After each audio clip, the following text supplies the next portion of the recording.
as you can see from the title, it's a last minute chipping in. So please bear with me, whatever I'm going to say, but I am definitely going to concentrate more on multiple myeloma. So I'm going to talk to you about nutritional intervention in multiple myeloma. Well, we know that multiple myeloma is the second most common hematological tumor and represents about 2% of all newly diagnosed malignancies in the United States. And multiple myeloma is predominantly a disease of the elderly. And everything, the first speaker, the second speaker have elaborated everything on it. So I'm not going to talk about this, just a few words. Multiple myeloma patients typically present with complaints of fatigue and unremitting bone pain. Other presenting symptoms and signs include recurrent infections, altered mental status, reticulopathy, purpura, and patagy. And all of these clinical features are the result of one or more of the three pathological conditions, and I'm going to talk about it. They have already discussed everything. A diagnosis of multiple myeloma requires the presence of end organ failure, exemplified by the acronym CRAB, that is hypercalcemia, renal failure, anemia, bone disease in the form of osteolytic lesions, pathological fractures, or diffuse osteopenia. Now, most, as Dr. Anshul has literally, he took a lot of load off me, and he's told us how the multiple patient with multiple myeloma presents, or with the related dyscarrias presents in a clinic. So it's basically either the kidney gets involved because of the cast nephropathy, or the interstitial nephritis, or the infiltration by the lymphoma. They may present as minimal chain disease or MPGN with heavy proteinuria. So actually the management of this condition will not be very different from what routinely is done for a patient. Either he lands with acute kidney injury, either because of dehydration, or maybe because of other factors, because of chemotherapy, or maybe then he progresses towards CKD. So management is not going to differ at all. But yes, I'm towards the end of my talk, I'm going to present some studies which are focusing on the dietary management of multiple myeloma patients. So basically, the patient is going to present with anemia, acute kidney injury, or hypercalcemia and hyperuricemia, we should not forget, and hypoalbuminemia. These are the important issues which we have to address in these patients. So as Dr. Anshul has already said, most of them come to us because of the renal cause. So he's discussed it. Now, a renal insufficiency defined by abnormal creatinine clearance is present in up to half of myeloma patients at presentation, and contributes to excessive early mortality and diminishes eligibility and clinical outcomes after both systemic therapy and high-dose stem cell transplantation, as well as novel treatments. Now, moving on to acute kidney injury straight away. Acute kidney injury is a triad of nutritional changes, which include hyperglycemia, hypercatabolism, and hypertriglyceridemia. It is characterized by sudden decline of GFR, accumulation of metabolic waste products, toxins, drugs, derangements in protein, lipids, and carbohydrate metabolism, insulin resistance, and body composition, and it may require, the patient can require dialysis. So AKI is actually got three stages. Initially, how do you diagnose this? There's an increase in serum creatinine by more than 3 milligrams per deciliter within 48 hours, or more than 1.5 times the increase in baseline occurring within 7 days, or urine volume which is less than 0.5 ml per kg for 6 hours.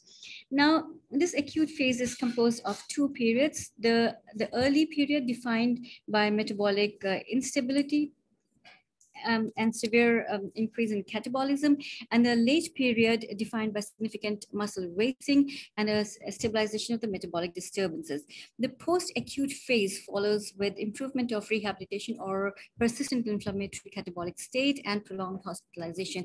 And the patient actually can go into, if he does not recover within, that is what we say, within 6 weeks, or it's bad news, or 3 months, it's bad news, then he may just move into, slip into chronic kidney disease for life.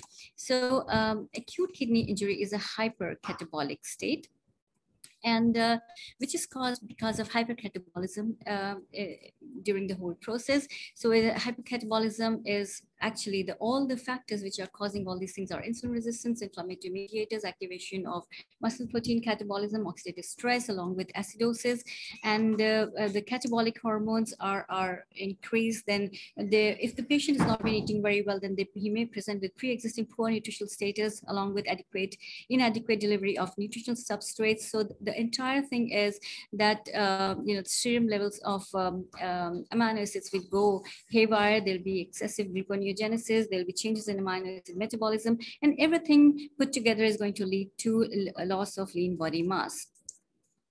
So what do we do? So you can see that there is stimulation of amino acid oxidation, and we know that the kidneys are responsible for about 15 to 25% of gluconeogenesis, about 10 to 20% of glucose uptake, and 30% of insulin catabolism. Now, AKI is associated with hyperglycemia because of insulin resistance and loss of kidney function. Gluconeogenesis cannot be suppressed by exogenous glucose infusion, and rate of endogenous insulin secretion is low.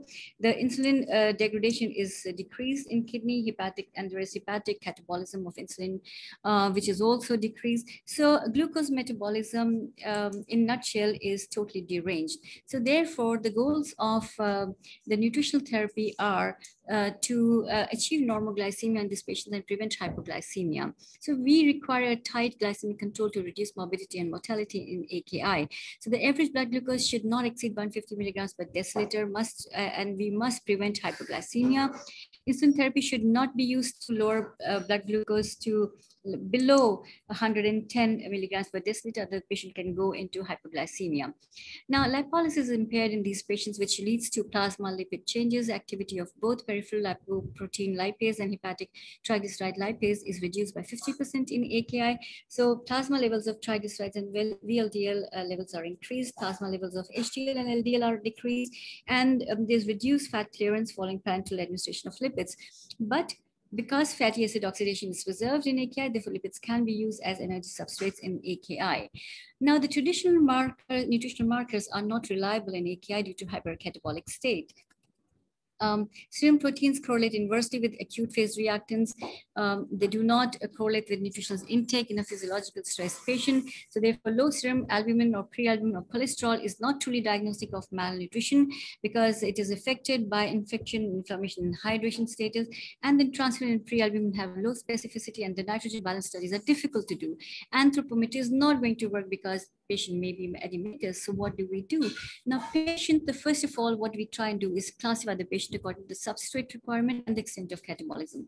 So a patient with AKI stage 1, 2, and 3 can either be mildly metabolic, that is catabolic, that is AKI stage 1, or he could be moderately catabolic, which means it could be an overlapping AKI stage 2 and 3, or AKI stage 3, which is severely catabolic. And this is, you get to know through excess appearance of urea appearance above nitrogen intake. So if it is less than 6 grams, it is mildly catabolic. If it is between 6 to 12 grams, the patient is moderately catabolic. But if it is more than 12 grams, the patient is severely catabolic. Now, patient who is mildly catabolic will rarely require dialysis, but patients who are in AKI stage 2 and 3 will frequently require dialysis. In all the studies in AKI patients on renal replacement therapy, protein catabolic rate has been shown to be 1.5. Therefore, all the requirements for their protein are to the tune of 1.5 kg per kg body weight per day. Now, the key aspect of the treatment of acute kidney injury in these patients are fluid balance, correcting hyperperfusion to restore cardiac output, blood pressure, and GFR, to increase urine output and dilute tubular toxins, and attenuate tubular obstructions from casts, counteract negative effects of both catabolism and hypermetabolism associated with critical illness on lean body mass, and to support immune function, and also to minimize inflammation in these patients. So moving on to fluid balance, oliguria is related to reduced GFR and increased salt in water retention. So one has to restrict salt, sodium, and water, as fluid overload can cause, provided the patient is not dehydrated. If the patient is to volume overload, then only you have to restrict sodium and water. Otherwise, the fluid overload can cause intra-abdominal hypertension, cerebral edema, pulmonary edema, gut edema, and hepatic congestion, and worsen AKI. So initiate renal replacement therapy if it is really required when life-threatening changes like in fluid, electrolyte, and acid-base balance exist. Advantage of early initiation of CRT permits nutritional support without worsening fluid balance. Now, one can quantify extracellular and intercellular volume expansion using bioimpedance technique. Aggressive use of loop diuretics in these patients for removal of fluid can cause electrolyte imbalance and induce hypokalemia, hyponatremia, worsen renal function, lead to altered sensorium, and eventually compromising nutritional intake. So hypokalemia and hypomagnesemia, they can be present together, and they play a role in the pathogenesis of gastroparesis, which would again compromise the nutritional intake of the patient. So these abnormalities or the deficiencies have to be corrected. Now, replace electrolytes when, as and when required. So if the patient is into hypokalemia, then one has to replace potassium with oral KCl or IV KCl. And of course, if the patient can eat, then you can always give him fruits and fruit juices. Now, derangements in magnesium and phosphates can cause hypocalcemia. One has to correct deficits in these patients. However, when we have a patient of multiple myeloma, he is usually in hypercalcemic state, and that's when we require, proper hydration and pharmacological intervention. So parenteral nutrition, if the patient is on parenteral nutrition with low electrolyte content, can cause low potassium and low phosphorus levels. So one has to be careful about this. Hyponatremia is an electrolyte imbalance, which can be because of nutritional or dilutional causes.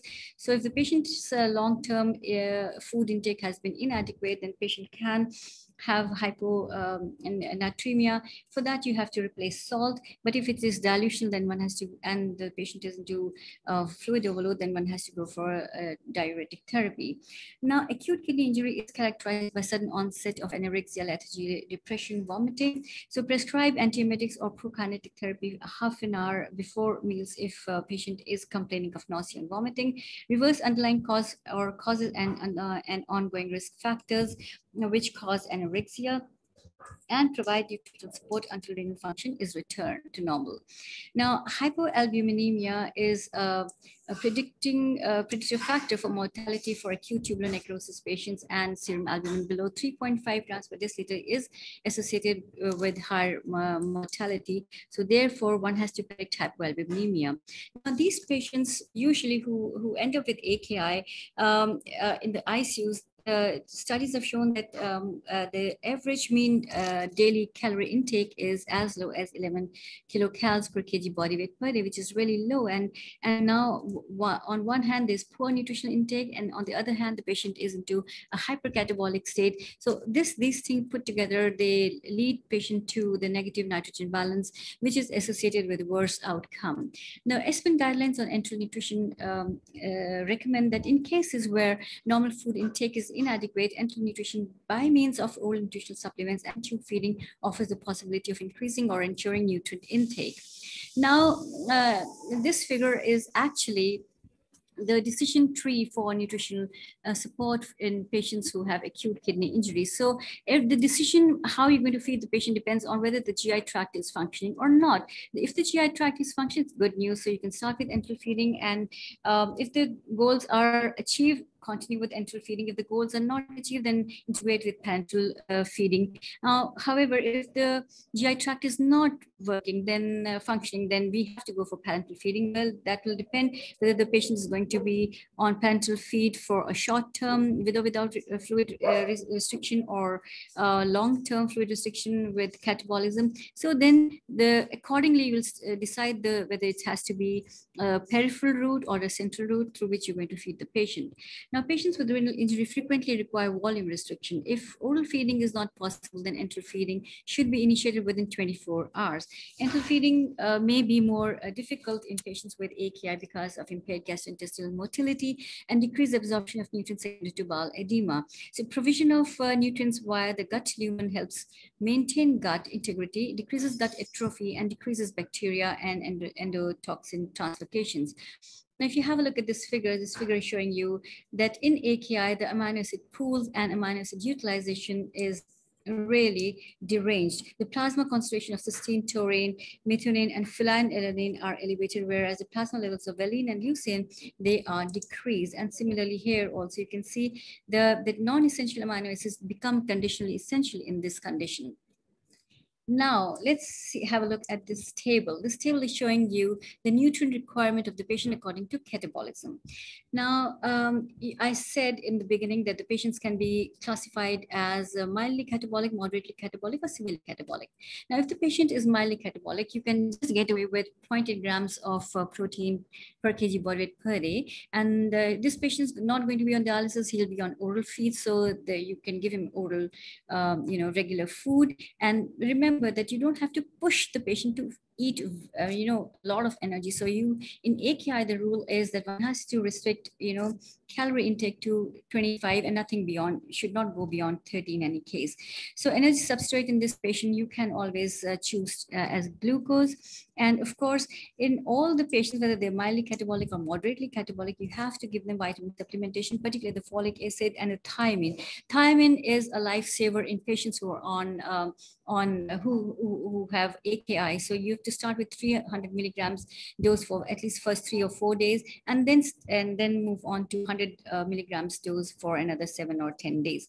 Then pyridoxine vitamin C has to be given to the patients, and if patient is on CRRT, then you have to increase vitamin C to 150 to 200 milligrams, because they do require, the losses of vitamin C are enormous. These patients can also be deficient in zinc and selenium, and because of extracorporeal losses in this, so you have to supplement them with these trace elements.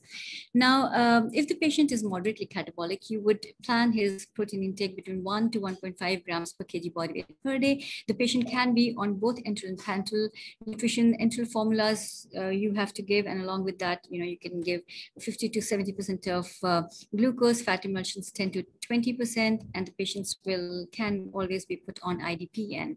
Now, if the patient is severely catabolic, you can increase protein intake to up to 1.7 grams per kg body weight per day, but not any more than that, because a patient will tend to become uremic in that case. Although in ICU, they take it up to 2 grams, but yes, that depends on the clinician. So enteral parenteral nutrition would be required, and similarly, glucose and fat emulsions will have to be given to the patient. And remember to restrict calories to 25 kilocalories per kg body weight per day. And if you see that the patient has a low potassium, a low phosphorus right at the beginning before you even start the treatment, then your patient is a very good candidate for refeeding syndrome.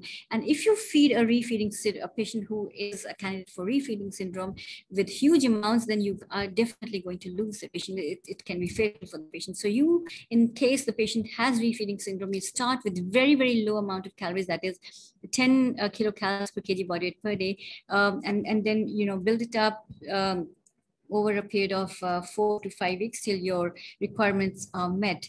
Now, if the patient is going into the recovery phase after the acute kidney injury phase, then maintain intravascular volumes, because you don't want your patient to volume to get depleted and have a recurrent AKI. And protein intake in this case would be 0.97 to 1.3 grams per kg body weight per day.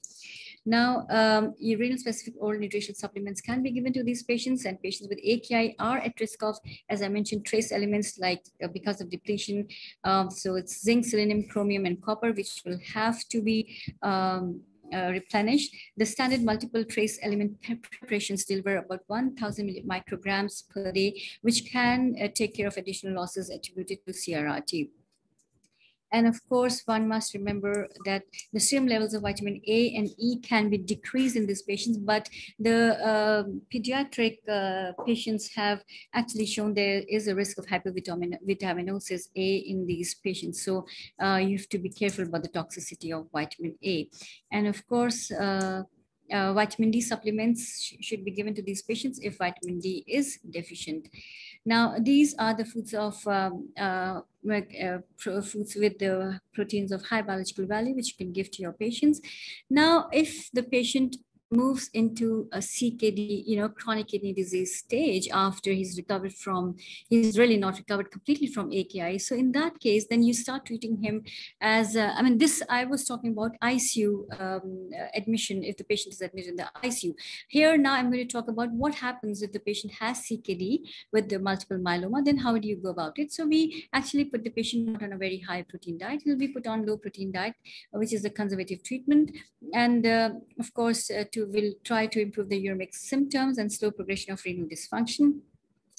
And of course, there is a strong relationship between inflammation or hyperinsulinemia and also high BMI.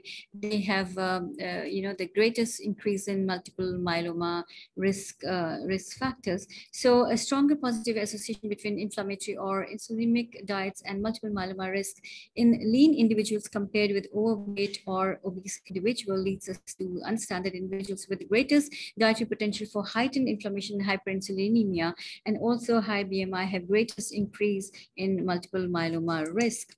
So high adiposity is associated with high levels of pro-inflammatory cytokines and endogenous growth factors and with lower levels of circulating adiponectin. So low dietary quality in setting off greater adiposity has synergistic adverse effect on multiple myeloma pathogenesis. So here you can see that absence of excess fat is sufficient, is a very good, is a good indicator. But excessive body fat is definitely going to make the patient more susceptible. Now, what happens when patient progresses to CKD? How are we going to manage this patient? Well, you have to put this patient on 0.6 grams per kg body weight per day of protein. But if he has heavy proteinuria, right, so then you have to replenish that every gram of protein that he's losing in urine with every gram of food that protein that he eats. So in that case, you can increase the protein intake to 0.8 grams per kg body weight per day with at least 50% of protein should be of high biological value, and it should be based on ideal body weight. Now, you can even combine, if you don't want to give them a very heavy protein diet, then you can combine these patients' protein intake with keto analogs, that is 1 tablet per 5 kilograms or 10 kilograms, depending upon the pill burden that the patient has and how much he is able to tolerate. Now, if the patient is diabetic, of course, then you have to be very careful about his energy intake. Then the energy intake has to be between 25 to 30 kilocalories.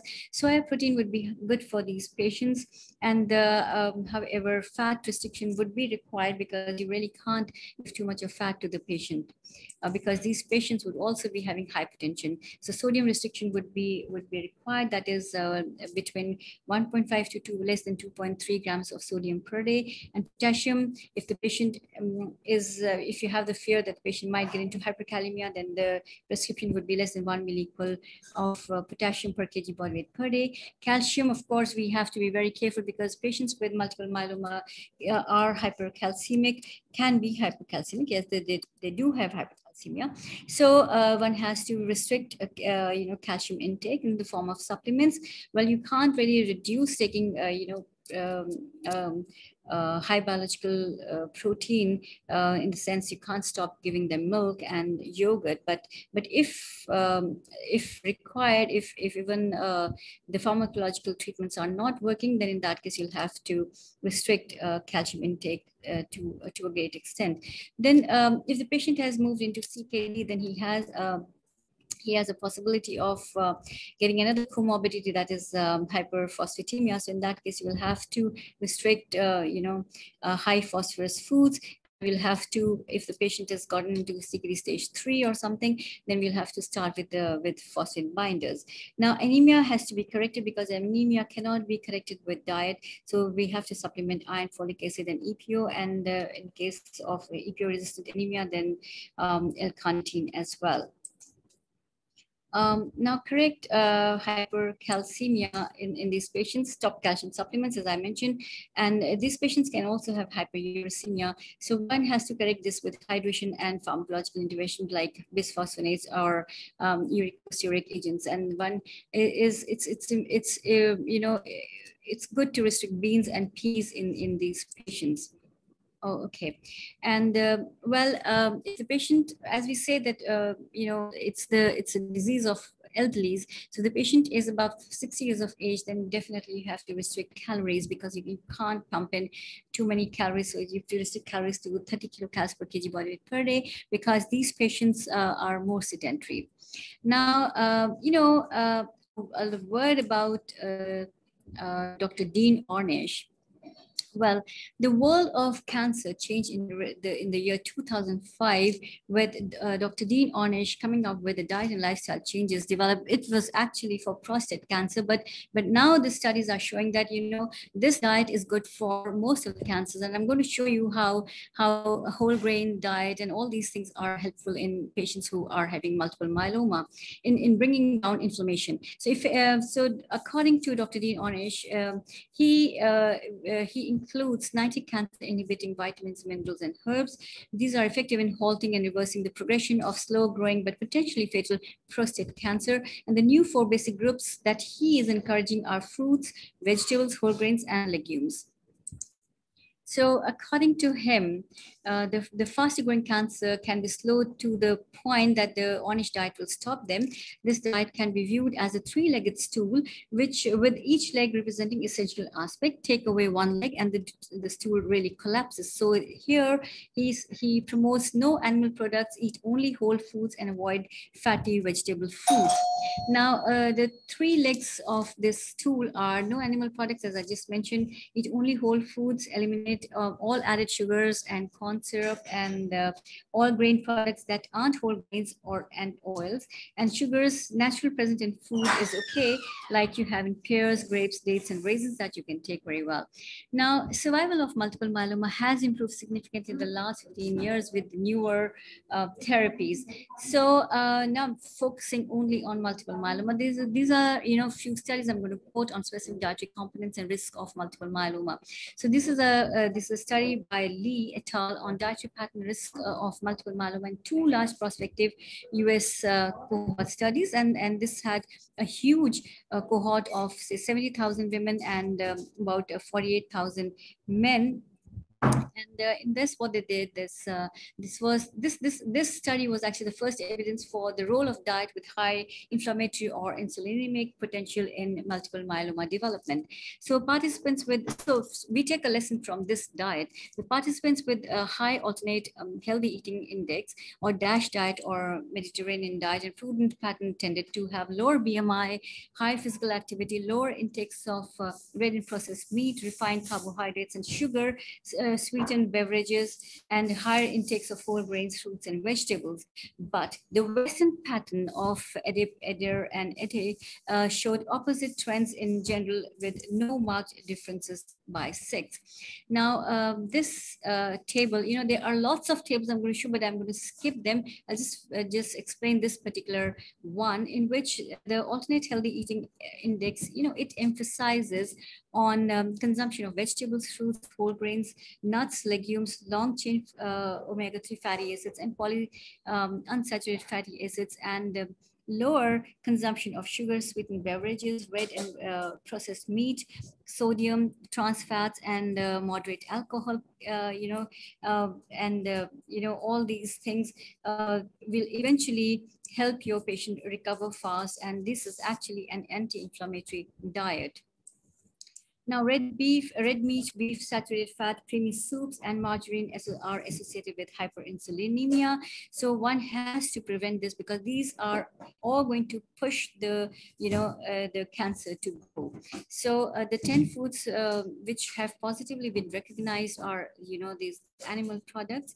So that is one thing to be kept in mind. Positive association of EDIP in men is consistent with hypothesis that immune modulating or pro-inflammatory factors influence multiple myeloma risk. So dysregulation of endogenous growth factors such as insulin-like growth factors 1 and insulin also contribute to multiple myeloma pathogenesis. So the diet should be given in such a way that you can correct these abnormalities. Now, there is a positive association with multiple myeloma risk for Adair and Etic, which were derived to characterize the insulinemic potential of diet, particularly related to insulin resistance and hyperinsulinemia, and respectively.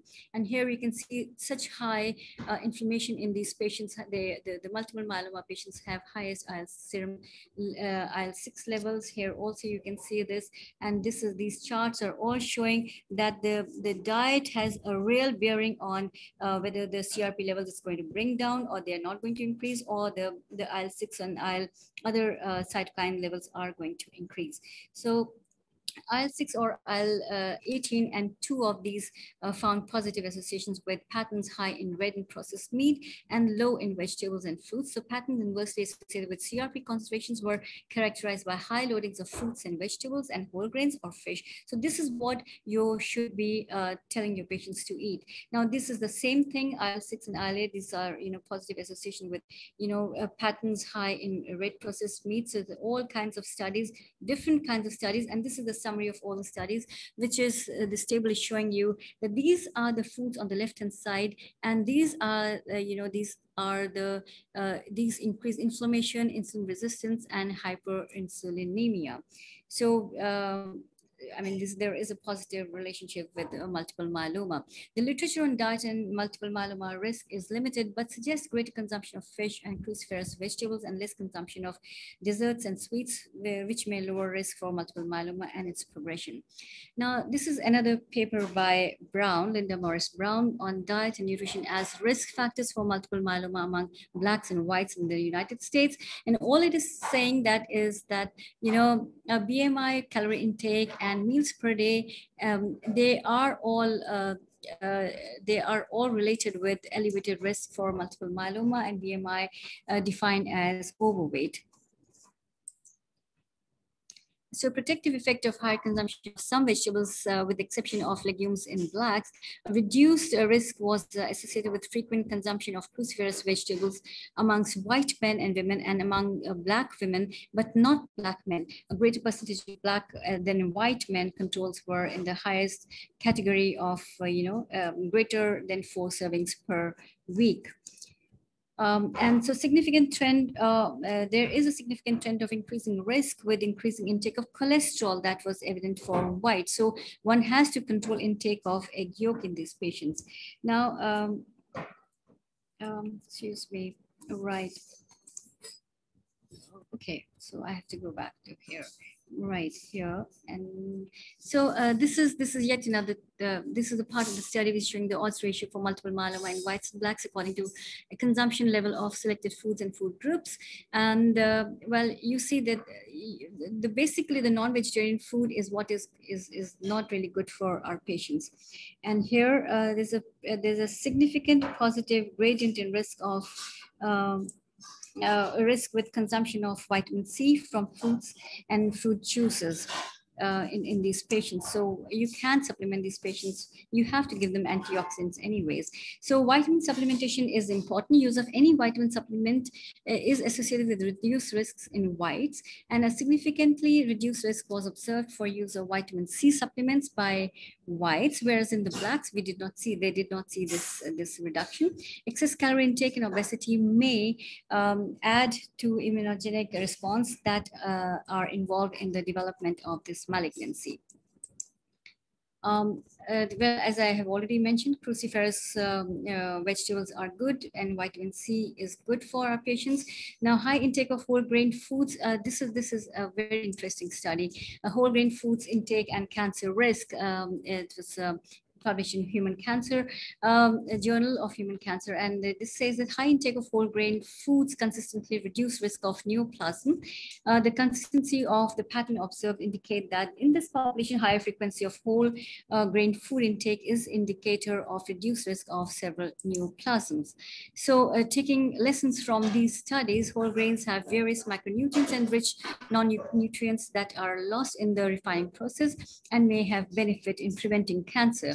And here you can see, this is a forest plot showing that whole grain intake reduces, this is for the pancreatic cancer but definitely all, put together cancers, eventually the diet will come back to the same thing. So whole grains are definitely what should be preferred. Now, what is the explanation for protective effect of consuming whole grains on development of cancers? Well, whole grains have various macronutrients and rich non-nutrients that are lost in the refining process and may have a benefit in preventing cancer. As I mentioned just now, whole grains are a rich source of dietary fiber. High fiber foods are known to have potential anti-carcinogenic properties and cancer preventive effects and enhancing immunity, and particularly produce various anti-inflammatory cytokines, which may be involved in the initiation and progression of cancers. Whole grains are concentrated sources of vitamin B, such as pantothenic acid, thiamine, niacin, riboflavin, and folate. And folates are of particular importance because they have a protective role on the progression of prostate cancer as well as many cancers. Whole grains are rich in antioxidants, including vitamin C, E, and beta carotenoids, and trace minerals, so selenium, zinc, copper, and manganese. So one has to think of putting your patient more on whole grains. Now, obesity is a potentially modifiable factor for any cancer, any malignancy, and particularly for multiple myeloma. Although there are a number of factors associated with increased risk of myeloma, obesity is the only known risk factor that is potentially modifiable. This obesity is currently the only identifiable risk factor whose modification has potential to decrease population level of myeloma disease burden. A meta-analysis of 10 prospective cohort studies cumulatively containing 5.1 million men and women with a mean follow-up of 14.6 years demonstrated that an increase in the incidence of myeloma in men and women for each increase in BMI of 5 kilograms per meter square over 25 over normal, that is 25 kilograms meter square.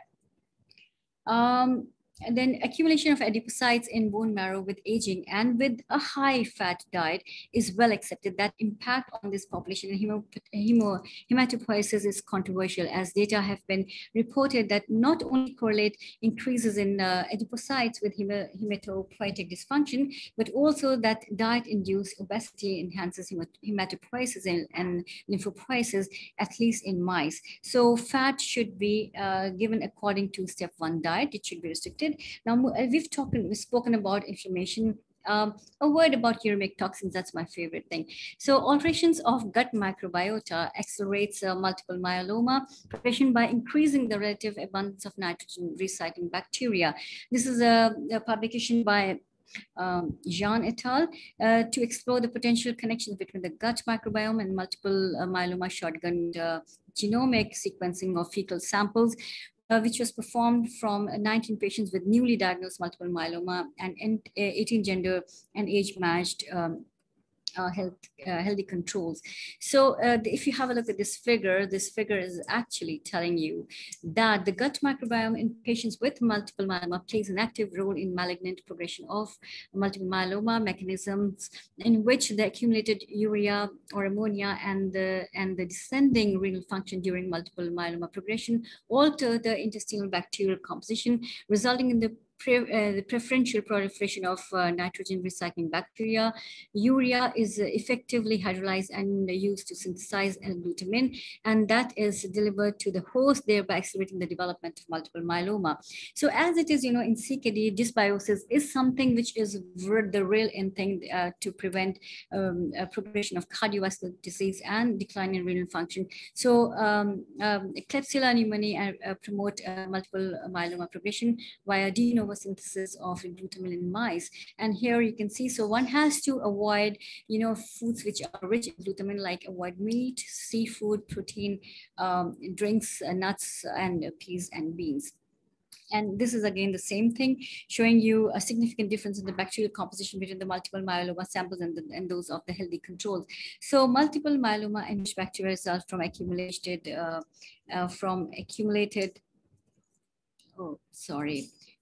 urea, nitrogen, and multiple myeloma. So, so this is a trial we presented at Renal Week last year, ASN Renal Week, on dysbiosis, and we found that when we supplement our patients with enzymbiotics, there is reduction in uremic toxins, the picasol and indoxyl sulfate, and the quality of life uh, uh, improves in these patients. Now, this balances of microbiota can be improved by taking plant foods, pulses, and fiber can be increased to 30 to 40 grams with careful consideration of potassium levels and uremic toxins to reduce generation of uremic toxins and provide adequate metabolic control and oxidative stress. So these are the fiber-rich foods. So you should include these in your patient's diet. Reduction, and you can see that as you increase fiber, introduce insoluble fiber in the diet, there's reduction in the uremic toxins of the patients. And of course, if the patient moves on to ESRD, then definitely you'll be giving him a high protein diet that is 1 to 1.2 grams per kg body weight per day. And you know that dialysis does clear the uremic toxins. And so, well, he has to be on the high fiber diet. Now, last word about turmeric. Turmeric has anti-inflammatory, anti-tumor, and antioxidative property. So one can, and Indian food is so scientific. We use turmeric all the way, but giving huge amount of turmeric is not, cannot really work because too much of turmeric the patient will not be able to take. So you can always, supplement them with curcumin lozenges. So the take-home message of my talk here is issues which have to be addressed in CKD pre-dialysis and maintenance dialysis patients with multiple myeloma are hydration, hypercalcemia, hypoalbuminemia, hyperuricemia, volume overload in case the patient is advanced CKD, and of course sodium restriction, prevent hyperkalemia with potassium restriction and control hypophosphatemia. Uremic symptoms you have to control, which require low protein intake with keto analogs, of course, otherwise the patient who's having a lot of proteinuria will really go bad, he'll go cachexic. And you have to control inflammation, uremic toxins, and irregular bowel movements of these patients with, to introduce more of fiber-rich diet. And of course, metabolic acidosis has to be addressed in all of our CKD patients, and recommend diet rich in whole grains, cereals, vegetables, and fruits. That's what I've been harping on for the last 10 minutes, and put your patients on low, they should be low on red meat and saturated fats. And thank you for your attention.